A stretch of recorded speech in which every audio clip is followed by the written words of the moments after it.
I had blocked this story from my memory until my girlfriend reminded me of it a couple of days ago. I started dating my girlfriend at the end of my senior year, and before we started dating, I used multiple dating apps. In many of my dating profiles, I had my Snapchat listed so that people could add me. This is important. Nothing led to anything with the dating apps. I'd talk to people for a bit, and eventually the conversation would die out. When I began dating my girlfriend, I had deleted the apps but never deleted my account, meaning people could still see my profile and my Snapchat in it. I realized this after a few people would add me, but it didn't go anywhere because I'd tell them I had a girlfriend. As you would imagine, the conversation would end there. But there was this one guy that added me. Let's call him Adam. And he asked me if I was available. Being straight, I was used to guys adding me, so I gave him the usual response. Sorry, I'm straight and I have a girlfriend. I expected him to leave me alone, but he didn't.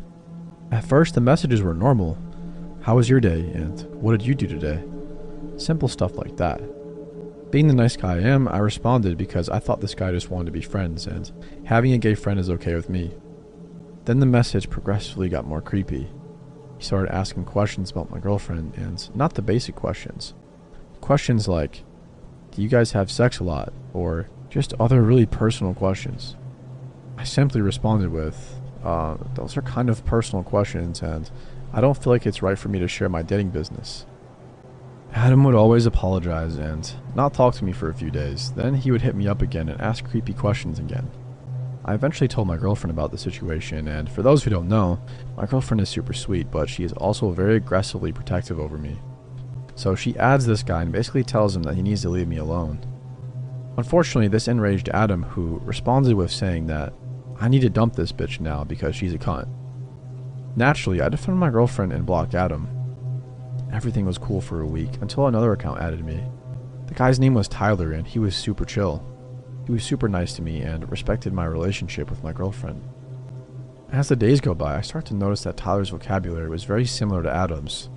I wasn't sure about it, so I didn't make any assumptions that it was him. So I gave Tyler's snap to my girlfriend, who added him to investigate. As soon as she adds Tyler's snap, Tyler flips out on her, which confirms that it was Adam. As soon as this realization is made, I block him again. From here, everything goes quiet from Adam for about a month.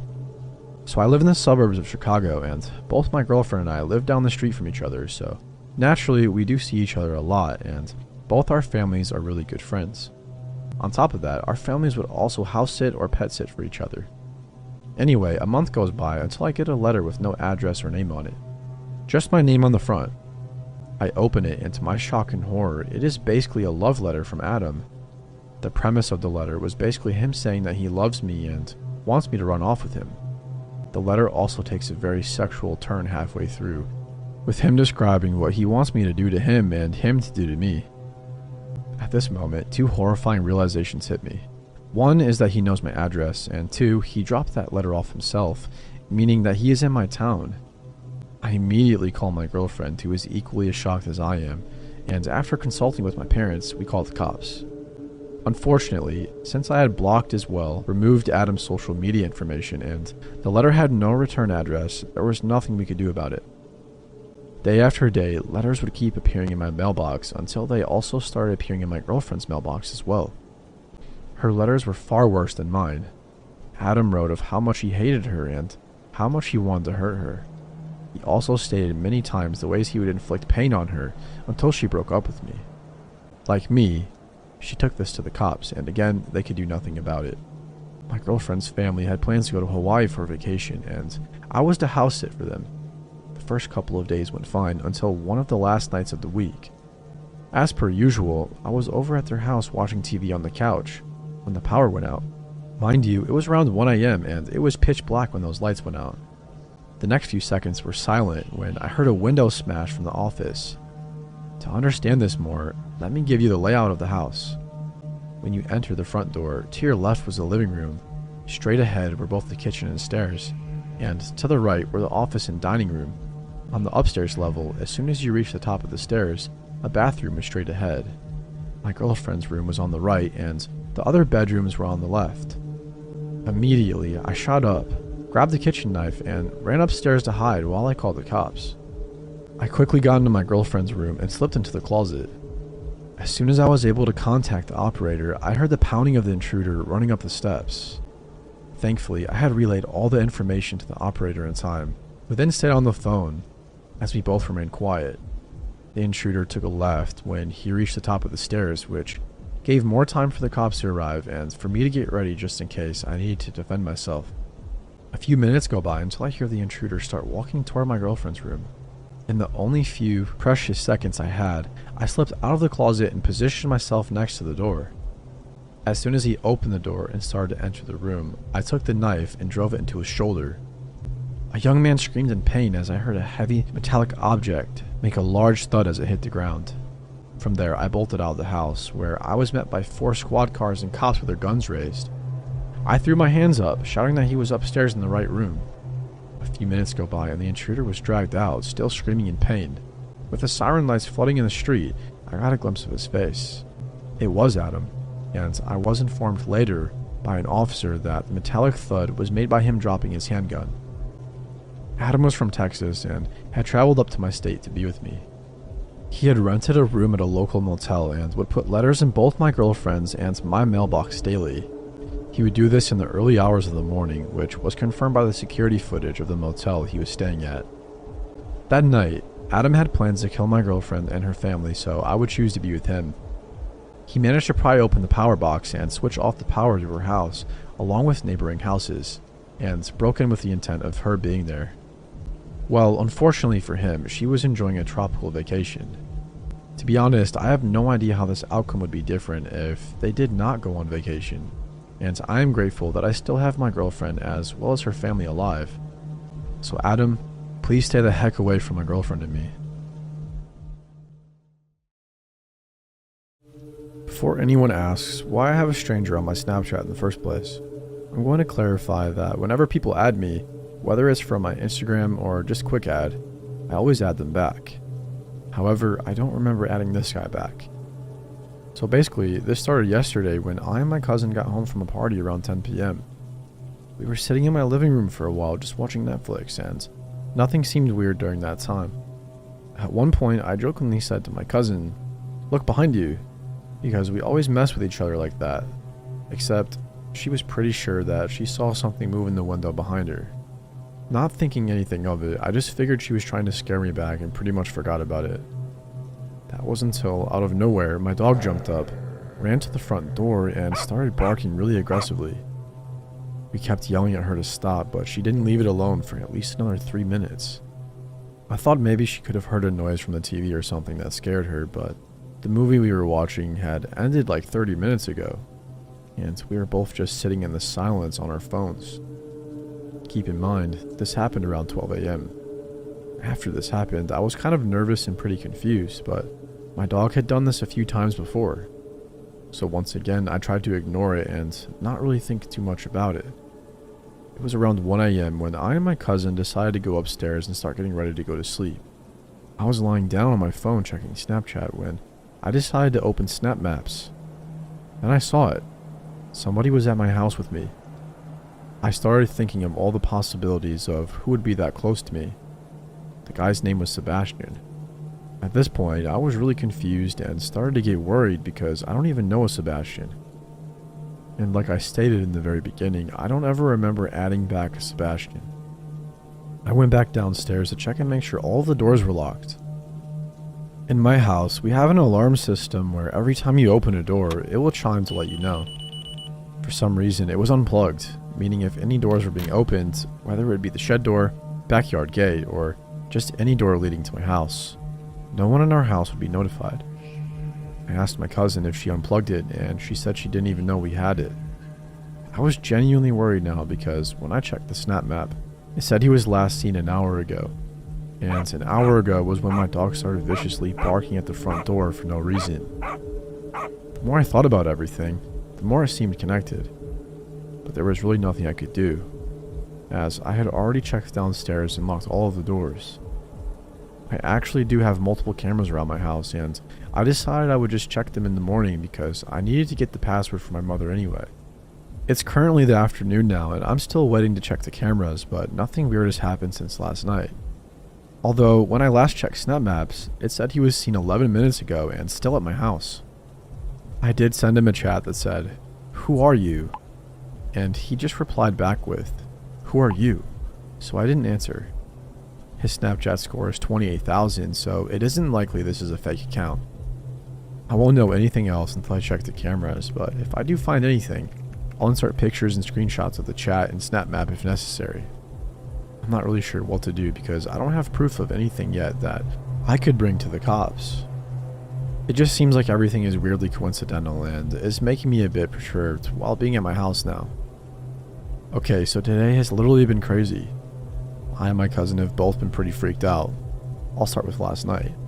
My cousin and I had been hearing strange things all night. I even thought I heard people talking outside my house around 2 or 3 a.m. Also, you guys keep telling me to call the police, and we did today in the morning, which I'll get to later. It's because now we felt like we might have just been paranoid.